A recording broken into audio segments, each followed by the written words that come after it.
Welcome to my new blog. तो आज Sunday है, शेरी में कोई नहीं है तो पूरा शेरी में अपना ही राजी रात। तो अभी हम जा रहे हैं शेरी में टहलने।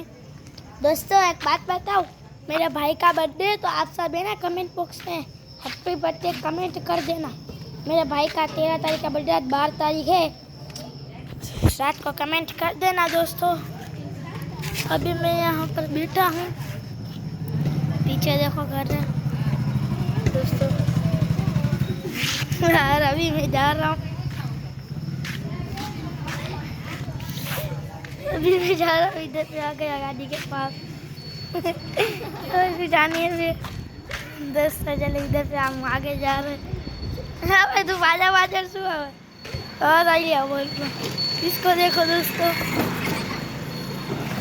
उसके अलग ही लेवल का बंदे थे वो, मतलब अलग ही लेवल का बंदा था वो।